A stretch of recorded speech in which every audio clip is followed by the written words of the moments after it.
تانکی ئەبرامز دروستکراوی وڵاتی ئەمریکا بە ناوی ژەنەڕاڵ کریپتۆن ئەبرامز ناونراوە کە سەرۆگەرەکانی سوپای ئەمریکا و فەرماندەی شەڕی ڤێتنام بووە. کێشەکەی 63 تەن دەبێت و تۆپهاوێژی 120 میلیمی و دوو ڕەشاشی 8 میلیمی لەسرە. بە بزوێنەرێکی تۆربۆی 1500 سپی پاڵپشتی دەکرێت و ستافی تانکەکە لە 4 کەس پێک دێت کە بریتین لەسەر کردە و شۆفێر و ڕەسەد و تۆپهاوێژ.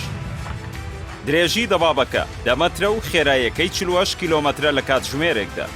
پاڵپشتی کراوە بە ئامێرێکی خۆپاراستن لە چەکی کۆمەڵکوش وەک ناوەکی و بایۆلۆژی و کیمیایی و هەروە ئامێرێکی دۆزینەوەی تیشکی ناوەکی و گازە کیمیاویەکانی تێدایە.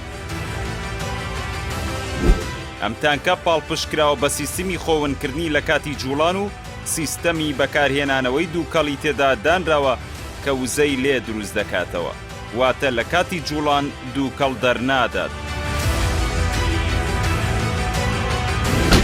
هەروە سیستمی ئاگرکوژێنەوەی تایبەتی تێدایە کە بە گازی هاڵۆن ئیش دەکات کە دەتوانێت ئۆتۆماتیکی یان بەدەست بەکار بخرێت.